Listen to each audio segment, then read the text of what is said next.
back. But we can't see us. Where have we gone? We're blind. No, we're not blind. We're just in black and white. Beyond black and white. This is podcast only now. It was before we started out podcast only. And then around episode 15, we thought, hey, we should put our videos on YouTube. Uh-huh. And then we decided, hey, we're just talking heads. We can do a podcast instead. So yeah, we figure we can work a little bit better, make our sound quality a little better, hopefully make our podcast a little more interesting, and not have video that you have to watch our talking heads. When you could just listen to our talking voices. It's much more convenient for you that way. I think so. You can listen to us anywhere. Anywhere. Anytime. Any device. Earpods, AirPods, car stereo. We're here. All at once. You can listen to our dulcet tones. Mm-hmm. Voices as smooth as butter. Butter as smooth as voices. Well, anyway, I'm Brian. And I'm Kevin. And you may be wondering where we've been for a month. We've been watching movies. Well, we were going to do podcasts. If you've noticed reading the blog, all the movies we're going to talk about today have been posted there for about a month. We were going to do this podcast at the end of June and tell everybody, hey, everybody, we're going to take a month off.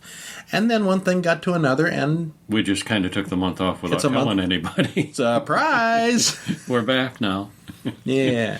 So we're back, and we've got no video, and the two things are really not related, but hey, whatever. We're here. We've seen all kinds of movies. We have. We've been getting caught up. What did we see? Well, this week we will watch The Creature Walks Among Us from 1956. The third Creature from the Black Lagoon movie. We watched the film Mutant from 1984. Another dollar bin special. It was, actually.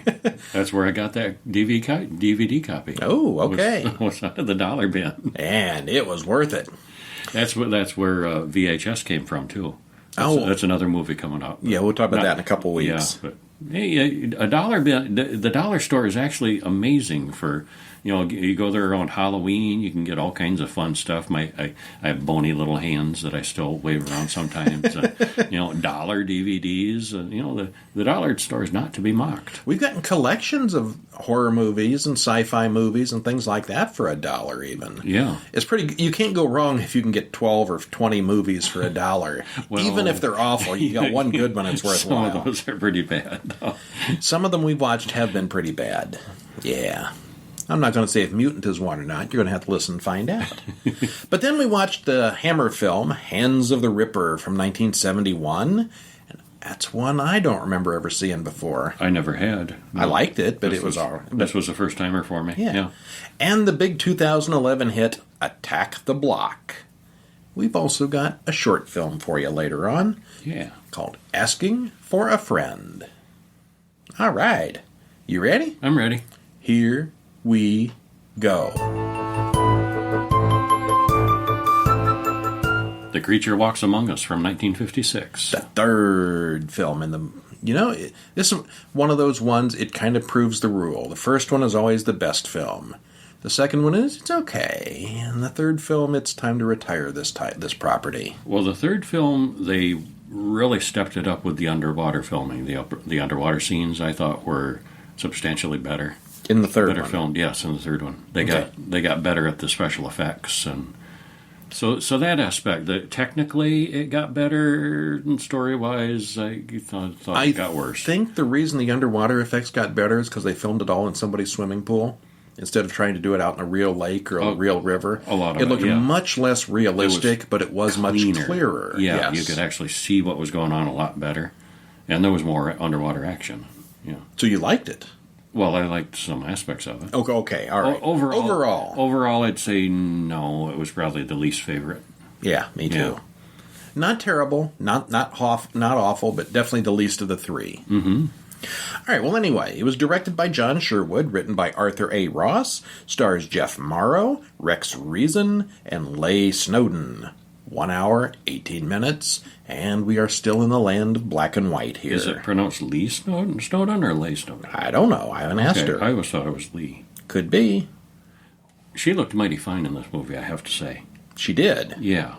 And if you're a fan of vintage beefcake, Rex Reason was looking mighty fine too. Well, I'd like to listen to his audio. He's got quite a voice, doesn't he? Yeah, he does. Yeah. But it was a fine looking cast. I thought, yeah. For black and white. Yeah. Are these people all dead now? Lee Snowden is. She died in 1982. Okay. Rex Reason died in 2015. Yeah. Yeah, that's the thing about these old black and white ones. Almost everyone. They were in their prime in 1956, which was 50 years ago. So. 70 years ago. 65. I don't math.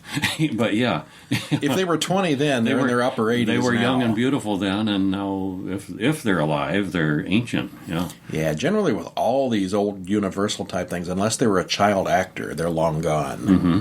Yeah. Yeah. So anyway, we meet the scientists who are gathering together for an expedition to the Everglades.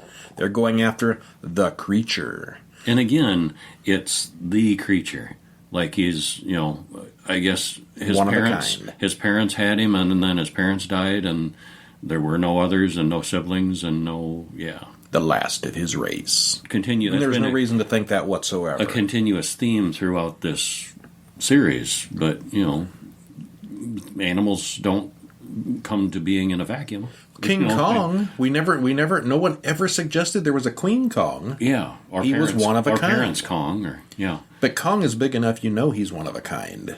Yeah, why would you assume that about the creature? You'd notice if there were more Kongs. Yeah. Well, this team is led by the wealthy Dr. Barton, who also brings his wife along. Barton's wife shows how spoiled she is by shooting at some sharks the minute she comes on board. This was back in the day when that was fashionable to do. I don't know if that was ever fashionable to do. The other guys look at her like, what? Yeah. Well, they were biologists and scientists and kind of horrified at. Yeah, definitely. Yeah. Well, one of the doctors explains underwater sonar and fish finders a lot along the lines of what you can see today. They were new in this time period and really kind of sci-fi. Fish finders you can see underwater? That's amazing. And it makes sound somehow? It's like you can see it on a screen? Whoa. Well, they eventually arrive in the Everglades, where the monster's been hiding out since the end of the second movie. Yes, because they brought him to the United States and he escaped and did not die. Didn't make it back to the Amazon either. You're led to think, at the end of the second one, no, he's gone, you'll never see him again. Yeah, you were led to think that at the end of the first one. Yeah. Yeah, so there are lots of shots of them driving around in the small launch for the big ship that they rented. They got like a cruise ship almost. Mm-hmm. They stop and talk to a man who is injured by the creature, and he tells them a story about how he was hurt. They look at the blood on the man's knife, and they verify that it does belong to the Gill Man. Barton, the geneticist, looks at the blood and immediately starts talking about changing the monster. He can be mutated fairly easily. Which, okay, I don't know if there's some... All of a sudden, that's a thing. Well, I seem to remember hearing things about mutating frogs and lizards and things, reptiles. I think they were playing on that a bit. Yeah, I think so. Sometimes certain species can spontaneously change gender, and yeah. Yeah, this plays on that a little bit. It played on, yeah. So he wants to adapt the creature for life in outer space, to which man cannot be adapted. And outer space exploration comes up a couple of times in these movies. Like, the creature is our future, because we can go to space if we're more like the creature. They mentioned it in the first one, and then they mentioned it again in the third. I don't remember if they mentioned it in the second one. The possibility of adapting man to be able to survive in hostile environments. Yes. Is where they were going. Where they're going this time for sure, yes. To be able to breathe in space and, breathe in alien atmospheres and things like that. Yeah, good luck with this breathing in space. Alien atmospheres, maybe. Space, not so much. Well, Dr. Morgan doesn't like this idea at all, because it's not natural. The group puts on their scuba stuff and heads down after the Gill Man. We watch the three divers on the sonar until there are suddenly 4 dots. The Gill Man is following them. Marcia starts getting narcosis and acting strangely. She insisted on going along, even though the men said, no, no, no, you're a woman. You should stay up here. I can do anything you can do. There was some of that, some sexism in this. Yeah, and sure. She gets freaked out and nobody else does, so she couldn't do what they could do. She's a girl. Yeah. Which is how they were in the 1950s. Girls have no business doing men's work. Yeah. It was a little dated in that regard, yeah. Well, yeah, I mean, there are some things, let's not get too political about it. There are some things that men are better at than women, strength things, but diving isn't really one of them. Yeah. Yeah, that doesn't make a lot of sense. It's just breathing, yeah, for the most part. Men are just well known to be better breathers than women, yes. Yeah, well, the gill man is following them. She starts acting strangely, and the two men with her don't notice. One of the men eventually does catch up to her just as she passes out. That night, the creature attacks, and they set him on fire. Then he knocks them all out of the boat. Then they shoot at it with a sedative, and finally it passes out. He's a really tough creature. Yeah. Especially if he's the same creature. Well, he is the same creature, He's the creature, yes. He's been set on fire a couple of times, shot a bunch of times. Yeah. He's tough. Mm-hmm. His gills are badly burned this time, and he's dying. They do a tracheotomy and many other surgeries.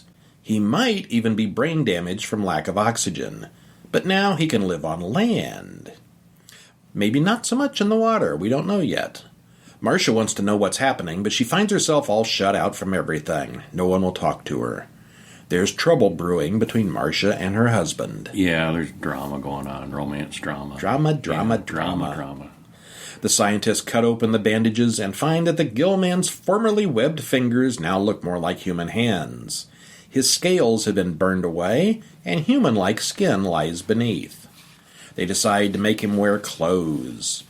He escapes and jumps overboard. With his new human lungs, he gets into trouble immediately and has to be rescued before drowning. Yeah, because he doesn't have gills anymore. How humiliating is that? Yeah, how embarrassing. They all go to San Francisco, and they lock him in a big outdoor cage. They spend a lot of time between Marcia, Morgan, and Barton and their marital situation. Marcia goes swimming, and the creature watches from his cage. Dr. Grant follows her, and she doesn't like him. The creature is sweet on her. Oh, yeah. Oh, yeah. That creature likes pretty much anything with boobs. Well, if he's the last of his kind, wants to get some. Yeah, all right. Yeah, and he's humanoid. You got to wonder what those kids would look like. Is there some...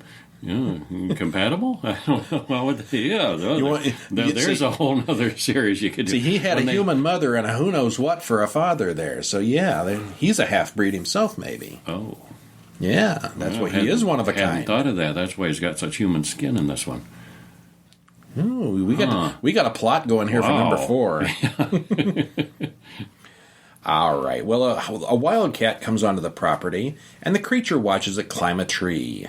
He learns from the cat. Then he kills the cat when it attacks the sheep in the cage. That night, Barton kills Grant in a jealous rage, which kind of comes out of nowhere. He tries to cover himself by blaming the gill man. The creature escapes the cage and goes after Barton. There's a chase through the house, and the creature wins. He kills Barton and walks out into the woods, heading for the coast. We see the creature stumble toward the ocean. Will he survive? Well, I think this is the implication. Don't know. That's the end. Yeah, I mean, they easily could because they did in the other movies. Yeah. But the implication is he's gone back to the water, the only home that he knows, but he doesn't have gills now, so that's not going to work. Oh, yeah, that's not going to work. Yeah. So now he just hangs down by the beach in a van. So you liked it? Van by the river. Yeah, it was all right. It's okay. Yeah. It was not bad. Like you said, I think 1 and 2 were both better, but this was certainly watchable. Mm-hmm. Yeah. Not too dated. Yeah. Just a little around the edges. Yeah. Well, you can tell how old this film is by counting the number of people smoking cigarettes. Yeah. These scientists travel in style, and it's quite a boat they took. It had a piano, a lab, and numerous rooms. It was more of a pleasure yacht than the little fishing boat used in the first 2 films. But Barton is rich, so why not? Absolutely. The romance and marriage drama isn't that interesting, and it detracts heavily from the real story. But it was necessary to get the monster on a rampage at the end again. Yeah. Every time Barton gets jealous of Grant, the story screeches to a halt. It does, however, distract from the ridiculousness of the rest of the story. I mentioned in my review of the second story how the freshwater gill man suddenly was able to survive in the ocean. Oh, you're nitpicking on that point of science. Well, that was nothing compared to him suddenly being mostly human and breathing regular air. There's no science behind this one at all. They didn't even try, and it feels very contrived. A little bit. Yeah. And that brings us to our next film, Mutant, from 1984. Did you like it? I used to like it. You wanted to see it. You said it was good. I remember this being so much better the first time I saw it. I don't know what went wrong with the second viewing, but I just really did not enjoy it nearly as much. We didn't watch it 2:30 in the morning drunk? I don't think I watched it 2:30 in the morning drunk. It certainly would have helped. Well, it would have helped, yeah. Yeah. The second time it would have, yeah. Yeah. Scale of 1 to 10? Maybe like a 4. I would have gone with a 3. Yes, Yeah. it's really pretty bad. It's too dark, and yeah. Once the brother dies, and yeah. That's pretty early on. That was really early on. Why did I like this so much the first time I saw it? I don't know. I saw the DVD and saw, oh, Mutant. I remember that. That was awesome. Hey, he's been apologizing ever since. Yeah, I'm sorry. Well, directed by John Bud Cardos and Mark Roseman, written by Michael Jones and John C. Cruz, stars Wings Hauser, Bo Hopkins, Jody Medford, 1 hour, 39 minutes. Lee Montgomery is the younger brother, too. All right. I remember at the time, I mentioned when this came on, Wings Hauser used to be in like every type of genre film in the 80s. He was sci-fi, he worked horror, a lot. Yeah. And I don't remember any of them ever being good. Can you name one movie he was in that was really good? Well, let's look at his filmography. He's got 113 acting credits. Oh, he's still working. Okay. He's 2019. Had one come out last year, yeah. Lots of TV shows. Oh, Young and the Restless. He had a character on there. A few episodes. Yeah, lots of he's been tons of lots of TV stuff. But yeah, nothing really jumps out, does it? Yeah. Just this guy who's always working and kind of always seems the same. Very generic hero leading man type, definitely. Yeah. At least in the 80s. He's probably older now. Well, yeah. He's not the leading man anymore. All right, well, anyway. Well, let's see. He was born in, how old is he? Born in 1947, so he's up there now. Yeah, pushing, 73? Yeah. Yeah, okay. He no longer has wings. They call him Wheels Hauser now. Oh, boy. Oh. All right, so a guy wanders in the dark and is killed by a steaming hot mutant, I think. It was pretty dark. It is dark. It's too dark. Yeah. 2 Yeah. brothers, Josh and Mike, who are traveling down south, and they laugh at the hick locals who don't like them for some reason. Maybe it's because they're making fun of the country boys all the time. Something happens to their car, and they get picked up by Mel, a crazy talking man who explains that people keep disappearing in this area. He warns them to get off the road before dark. They finally make it to town, and it's just a little one-horse town. They hear the scream of the town drunk being killed by the mutant. Mike goes off to see what the noise was, and they find the man's body. Instead of getting help, they go and start a bar fight with a whole bunch of angry locals. The sheriff intervenes, but when they tell him about the dead man, they can't find him again. What? He's missing? When does that ever happen? Nobody believes him. They find a boarding house where they can spend the night. The lady at the house is the only nice person they've run into so far, so we have to immediately suspect her of something. Oh, yeah. The monster under the bed then eats Mike during the night. Yeah, you heard that right. Yep. Just out of the blue, yeah. Dr. Myra Tate notices that business has been really slow lately, but she's expecting an upturn in business soon. Someone then breaks into her office and steals blood. Josh visits the high school and meets Holly, a teacher, and then they go down into the boiler room, where they hear something roaring down there. He finds a dead child and Albert, the guy who attacked him in the bar and ran his car off the road. The sheriff shows up, and he has to deal with a dead girl's body all by himself. Well, Myra cares for her ailing Uncle Jack, and there's a lot of talk as Josh and Holly start bonding with each other. Josh has some kind of an attack, so Holly takes him to see Dr. Myra. Her assistant has gone full mutant and attacks her, but we don't really know why. We're told about New Era, a chemical company in town. That's not at all suspicious. A chemical company in town? That's not at all suspicious. Could they be up to no good? Well, I bet could they could, yes. There's a trope. Oh, it's all those good chemical companies that you hear about. Uh-huh. Josh goes to investigate, and sure enough, they're dumping toxic waste into a hole in the ground. He gets caught, but Holly comes to the rescue, dumping a few of the company men in the toxic slop. Meanwhile, Uncle Jack has become a full mutant with a bubbling, pulsing forehead and blue skin. Not bad special effects. No, that wasn't bad. Yeah. The sheriff goes looking for Myra, but all they find is a recording of her being killed. A mutant then attacks the sheriff, and now he knows what's up. Pretty soon, everyone is battling mutant zombies in the dark. Most of the town has been altered in some way. There's lots of screaming and running around in the dark, and then there's some more screaming and running around in the dark. In the dark. And then there's a little more screaming and running around in the dark, but it's okay because you can't actually see anything because it's all filmed in the dark. Yeah. Eventually, Josh has a showdown with Albert, and that doesn't end well for Albert, who gets torn apart.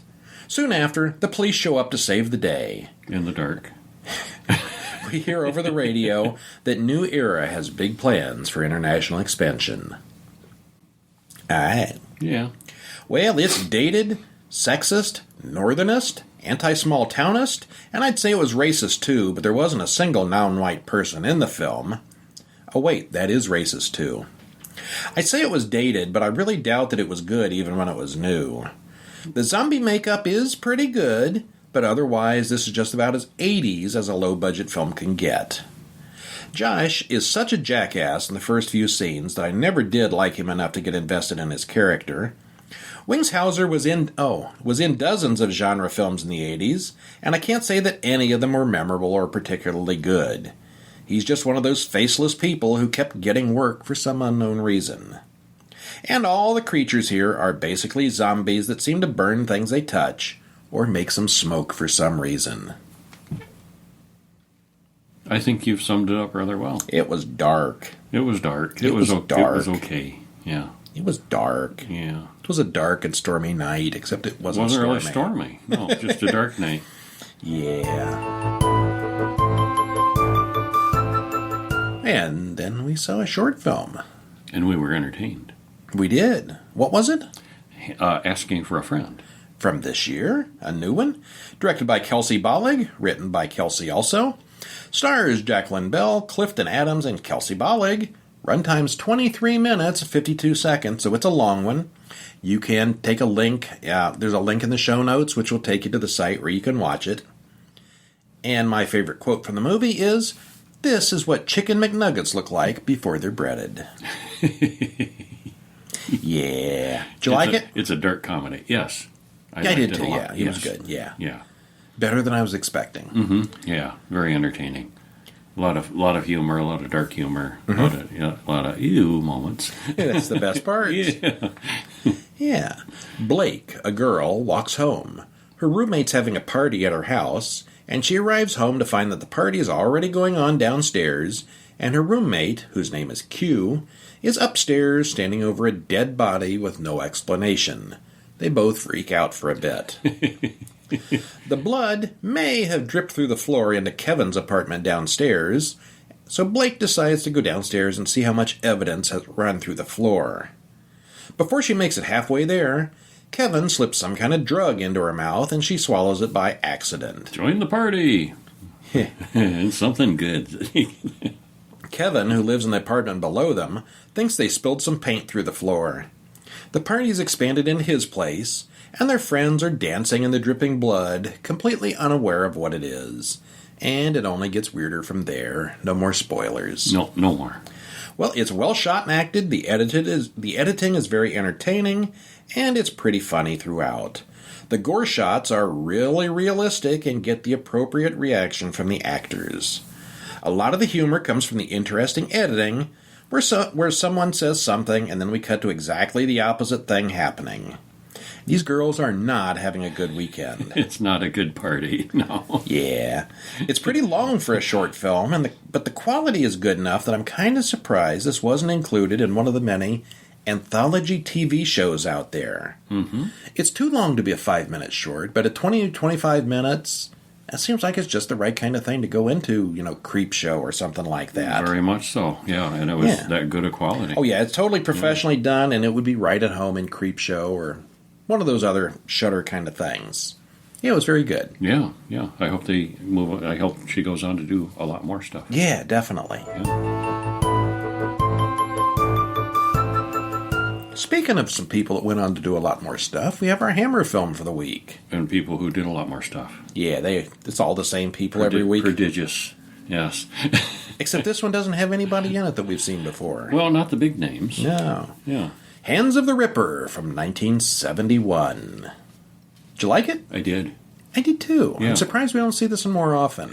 And I had never seen it before. Yeah, with all the Hammer films, you got Dracula and Frankenstein, and Dr. Jekyll is big, and that werewolf movie was big.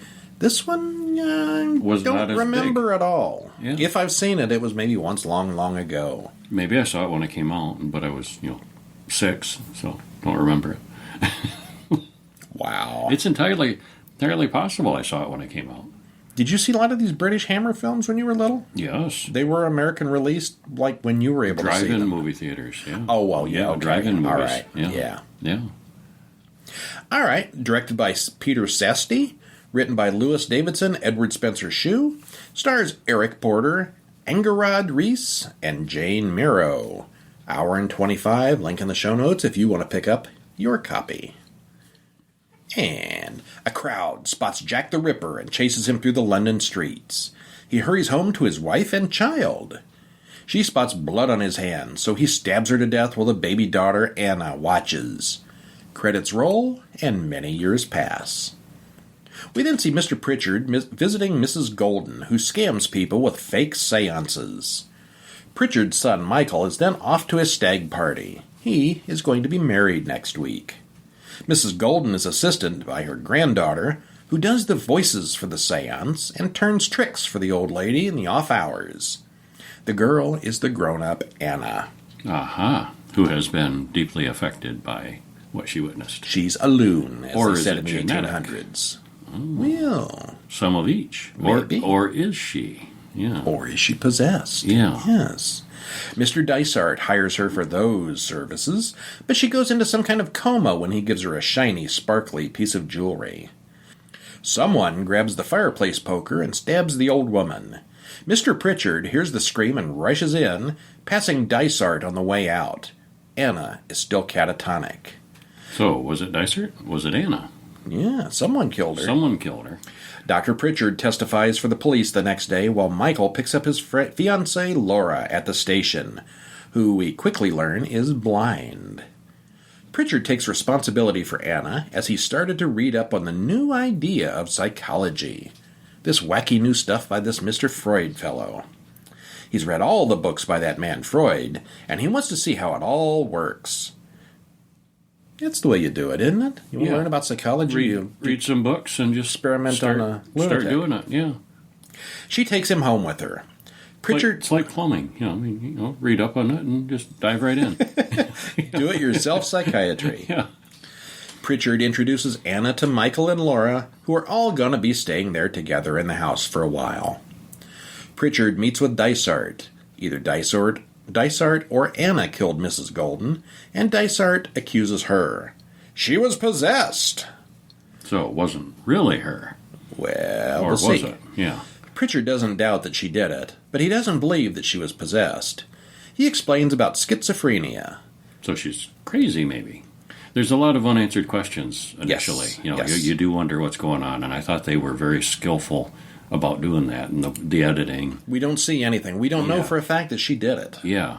They could have been the guy. Yeah. Could have been someone else. I liked that. Yeah. Yeah, it made it... Well, if we'd seen everything, it would not have been so interesting. Made you wonder for a long time. Yeah. Pritchard wants to study her as a murderer. He wants Dysart to use his influence to learn all he can about where Anna came from. Pritchard then gives the maid a shiny necklace to put on Anna before sending her on a carriage to the restaurant. The maid pulls out the shiny thing, and Anna gets that look in her eyes.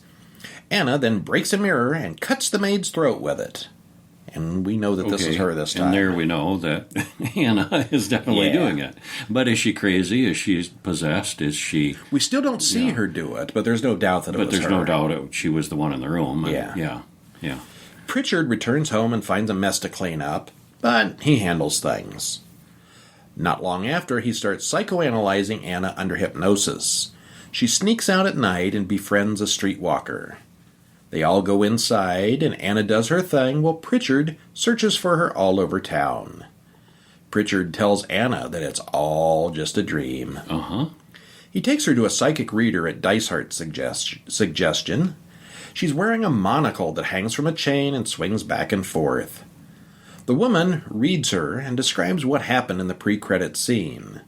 She explains about the Ripper and the dead mother and baby Anna. Oh my God, he's the Ripper! Surprise! She won't tell the identity of the man, but says the violence is now within Anna. Of course, Anna then kills her with a monocle right in front of Pritchard. You know how hard it would be to kill someone with a monocle? But she does. Well, she goes full Terminator. The treatments continue, and she eventually stabs Pritchard with a sword.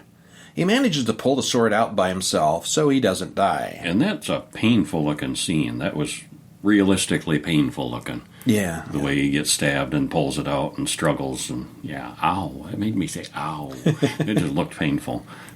Anna goes out with Laura to St. Paul's. He gets a carriage and picks up Michael, and they go searching for the two women. Laura thinks she can hear someone talking to Anna, as Anna hears the voice of her dead father. Is she really possessed and not simply insane? Laura hears it too. The voice tells Anna to kill Laura, as Michael races up the hundreds of stairs to get there. Pritchard watches as Anna and Laura converge, way up in the high church tower near the railing. No, don't kill her. Pritchard calls to Anna, and she jumps over the railing to her death. The end. Well, that was easy. Yeah, it was rather. The set design, casting, and acting are all excellent. It's a little slow-paced, but it's interesting throughout. And everyone, as always in Hammer films of this era, is extremely well-dressed. Oh, yeah. There's no poor people in these. Even the poor people. Even the poor people are well-dressed. There is poor people. They're just dirty and well-dressed. Yeah.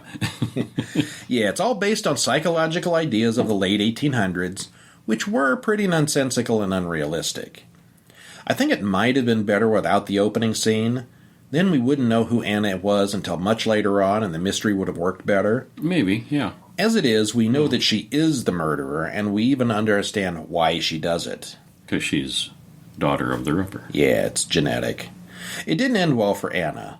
The murderer always gets what's coming to them in the end, but in this case she was just a psychologically scarred victim herself, not a monster by choice. Tragic. And I can kind of see from the ending why this isn't one of the more popular Hammer films. But you should all see it. It's good, yeah. Yeah, I'd recommend it. Yeah. Now that we totally spoiled it for you, sorry. Well, we never said if she was possessed or not for real. Yeah. Or was she just crazy? Yeah. We'll let you decide that. People have been trying to figure that one out for a long time. Are they possessed or are they just crazy? Yes. Yeah. Yes, we don't know. Yeah. Which brings us to our more recent film of the week, Attack the Block, 2011. Doctor Who is in this. Yes. Dr. what? Yeah. Jodie Whittaker. Yeah. The current Doctor. And the Stormtrooper guy from Star Wars, John Boyega. Yes. Yeah. And I think this may have been both of their first films. Other people. And other people, yeah. Not their first films, but... maybe their first big film? Early big, yeah. It was John Boyega's the thing that made him and got him noticed. Yeah. Every time anybody mentioned John Boyega, they said from Attack the Block. Jodie Whittaker had done TV. I don't know about films. British stuff, yeah. Yeah. Well, they're both, all of them are British. Oh, yeah, I keep forgetting John Boyega's British. Not in the movies. He's from space in the movies. Which is strange because all the Imperial guys talk British, so there's obviously a space Briton out there somewhere. Okay, Attack the Block was his first. Well, there's 2001 things, but yeah, pretty much his first big thing. He was on Becoming Human. TV series. Some TV series and a short, and then a Law and Order episode. Movie called Junk Hearts. Attack the Block was way down here. Yeah. That was his second thing. But that was 2011. Yeah. These were all 2011. So, yeah. Yeah, so it's... Okay. It was his earliest role work. Okay. We got to get discovered somewhere. Oh, yeah. Directed by and written by Joe Cornish, stars John Boyega, Jodie Whittaker, and Alex Ismail. Hour and 28 minutes, link in the show notes. Did you like it? Yes, very much. Yeah, I thought it was way better than I was expecting on this one also. And I thought it was one that kept getting better and better as it went on. Some movies you start getting tired of them, and it's kind of a decline, and I thought this kept getting better and better. I had heard going into it that it was very funny, and I was expecting more straight-up comedy, I think. Thinking more Shaun of the Dead kind of stuff, and it's not like that. No. A lot of humor, but not like that. No. Yeah. Well, the streets are crowded in the evening of Guy Fawkes Day, so obviously we're in the UK here, and there are lots of people setting off fireworks. Because that's what they do. Sam walks home, and she's robbed by Moses, who takes her phone, ring, and money. A big flash drops from the sky and crushes a nearby car. Sam runs off, but Moses investigates the burning car. A wild creature with a lot of fur and fangs attacks him, but he runs it off. They argue about whether it's a monkey or an alien. The gang goes after it, and they soon capture and kill it. Credits roll. And I was a little bit apprehensive about liking these characters. They're muggers. This point. Yes. Oh, man, at the beginning of the movie, they are such loathsome little turds. They're going out in all this craziness. They're mugging this woman on the street, taking her stuff, and she's on her knees crying, and they're like, give us your stuff. And then for a while, it goes on, with them hanging out and just being total turds. They're not really very likable. I hated them. Yes. They're not very likable at the beginning, but I thought that was... Do they really get likable later on? I think so, yes. Yes, they've redeemed themselves a lot. And I think they became much more likable. Well, okay, not likable, but you don't hate them. Don't hate them quite so much. By the end of the movie, I did not hate these characters. All right. Yeah. Well, Moses and the guys drag the creature all over town, showing it to their friends and using it to impress girls. I know, if I had a dead alien, that's what I'd do with it. Absolutely. Yeah. They think that somehow they can make money from their discovery. They go and drop it off at Hi-Hats, who is the big boss of the neighborhood. As they get ready to leave, they see dozens of meteorites falling all over town. The creatures are now everywhere. They grab fireworks, baseball bats, and swords and other weapons to fight the creatures. It's an because that's what they have. That's what they have at hand. Yeah, they do. They find another alien quickly, but this one is much larger. It's solid black, and it's got glow-in-the-dark teeth. These things are actually really cool looking. Yes, they are. And the creature effect reminded me of Sin City. That animation. Almost with the black, drawn? Yeah, almost drawn. And like lots of things that were solid black except for, a mouth or eyes or something that would be bright. Clearly a special effect, not a costume. It was so black there's literally nothing to see. Mm-hmm. Yeah, in a lot of the shots, Most of the shots. Yeah. Very cool. Yeah. Moses gets arrested, but the creatures attack and eat the cops. Sam, who is there to identify the muggers, is also in the police van, and I don't think that's how it works. You don't have to go in the van to identify your muggers. Well, we'll just pretend that's how it works, because it was a plot device to get them together. Yes, it certainly was. Sam, the other guys counterattack the monsters, and the whole group drives off in the police van. They run headfirst into Hi-Hats' car, and then there's a battle with another creature, with each of them being chased by a different creature before it's over. They finally all run home to the block, the big apartment building they all live in. and the creatures follow them inside. Once again, they cross Sam's path and have to hide in her apartment. Somehow, the thing tracks them down with 160 apartments to choose from. It comes to them. And there's a reason, though. Yeah, there is. They run upstairs to a safer apartment, but it turns out the monsters can climb up the outside walls of the apartment building. It also starts to look like they are specifically coming after Moses, not the others. Soon, all the monsters in town are climbing up their building. We soon have a showdown between Moses, hi-hats, and a whole bunch of angry aliens. Can Moses finish what he started? Watch and find out. Tune in and Yeah. find out. The creature effects are really, really good. Mostly pure black with glowing teeth, and they're really effective. They're mostly CGI, but they work well. Yeah, really well. The trivia I read said the monsters are based off the art on the side of a Space Invaders machine from the 70s. Oh, yeah. They got these Yeah, I black, can see that. jaggy things with teeth. Yeah. Most of the characters are not likable at all, and by starting out with the main characters mugging a woman at knife point, they pretty much guaranteed that we'd be rooting for their deaths. Some of them do redeem themselves before the end, but none of these guys are heroes. At no point does it ever slow down, drag, or get boring. It's one interesting scene after another, Absolutely. all clearly shot, well lit. Well lit. It's and not all dark. Very entertaining. It's not all filmed in the black, yes. That's right. And that's our show. So, see them, don't see them. Let us know what you think of these movies. Well, I recommend you don't see Mutant. The others are all pretty decent. Yeah, I think we could recommend all but Mutant. Yeah. Well, okay, so stop in at the website, horrorguys.com, to read the reviews, to pick up some of our books. Books? There We have are books. books. We do. We got Tales to Shiver, Volume 1 and Volume 2. Oh, yeah. We've got Jess and the Monsters, 6 different monster stories in a continuing episodic format. Mm-hmm. We've got Random Acts of Cloning, a strange sci-fi tale that takes place over generations. That's not horror so much. It's more sci-fi, fantasy. Yeah, okay. Yeah. It's got monsters. Yeah, well, Yeah. aliens. And we've got a few new ones coming up in the next few weeks. But that's a story for another time. Get ready for next week, What do where we we'll have? be watching some more classics. We'll begin with Dr. Jekyll and Sister Hyde from Hammer in 1971. It Came from Outer Space in 1953.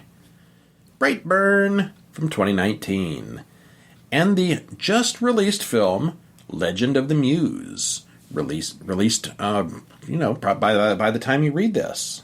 So people will be able to see this. Yeah, it's out now. Excellent. Yeah. Because everybody should see that one. It's good. Oh, yeah.